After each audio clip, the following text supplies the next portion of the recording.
Now, there's something I wanted to get your opinion about, which is something of a debate in psychology, especially in Jungian psychology, is to whether consciousness, so I sort of see consciousness as a reflection of the divine. Like our consciousness is something higher than sort of the unconscious instinctual human. But again, consciousness comes at this cost of, it's very similar to the cost that we see in the Genesis story, where eating the apple causes one to leave the Garden of Paradise.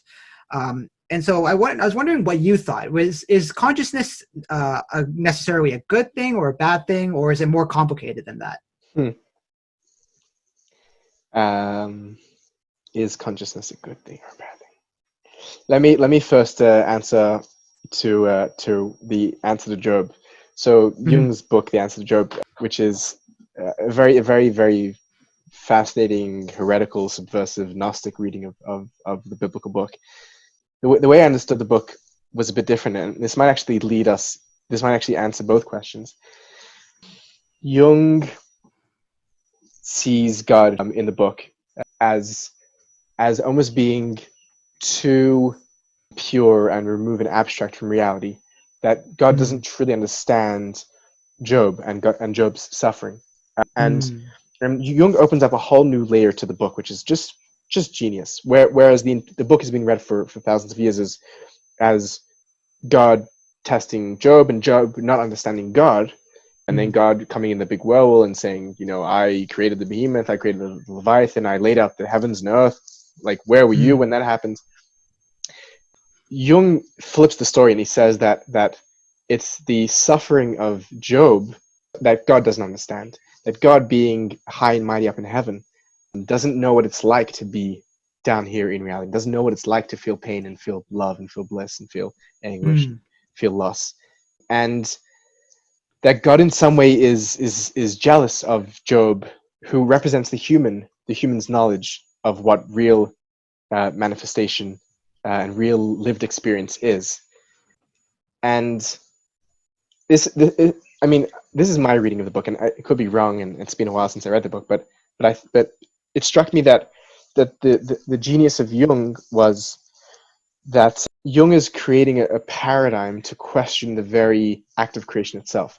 So the very act of creation is God leaving the unconscious realm to come into manifest consciousness, which is the transition from God to man, God to Job. So essentially, the act of creating Job, the act of testing Job on the cosmic narrative, on the upper narrative, is in other words the act of God coming into manifestation to experience pain himself. Right? This might be. Tell me if this is a bit much, but what's happening here is that we've been speaking this whole time about, we've been using two very different theological notions. We've been talking about God as other and separate from the human, and then God is non-dual and one with the human, so the orthodox and mystical, let's call it. And what Jung does is Jung takes those and he twists them in a beautiful way. So we have this discussion between God and Job, but because it has to be non-dual, it's a discussion between God and God. It's a discussion between God as unmanifest and God as manifest. God is as above suffering and birth and death and life and love and everything, and God as us, as experiencing all those things as God is now, because creation happened.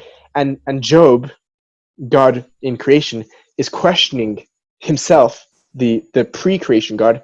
Why did you do this? Do you really think this was a good idea to create creation? Do you really think that all of this suffering was worth it? Do you think, which is your question, do you think consciousness is good? Does this look like a good move to you, God? Look how messed up humanity is. They're killing one another. They're starving to death. There's sort of indescribable and infinite pain. And this is the craziest part of Jung's reading. When God comes to Job and says, "Where were you when I laid the heavens and earth? Where were you?"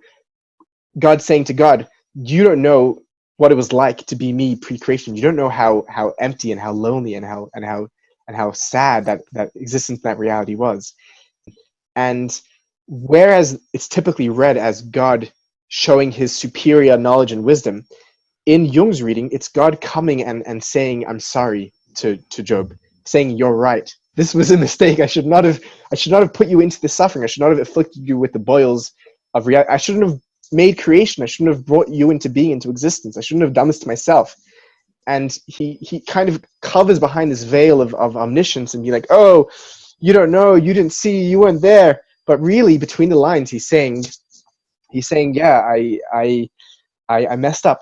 And then after that, the end of the book, which most people don't even realize, I need to reread Jung's book because I don't know if this is my own imagination or if this is what Jung says, but when the story ends with Job being re-blessed with double the children and re-blessed with his wealth and with his family and with his life and with his wife again, and then it comes to praise God and thank God, it's a moment which is God as created, God as manifest, turning back to himself, to the unmanifest God, to the unconscious, and saying, you know what, actually, maybe because I'm able now to experience love and union and children and family and friends, maybe that suffering was worth it, and maybe you're right after all, and maybe it was a good thing. Maybe consciousness is good after all.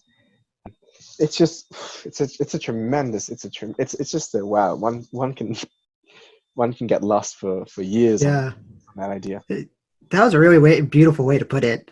I really like the idea, especially of God having a conversation with himself, because that's kind of what is happening in a sense. That was a really great conversation. I really learned a lot. I feel almost like enlightened from what I've learned. So thank you so much, Debbie, for talking to me and Most welcome. yeah, and answering these questions about these really interesting topics.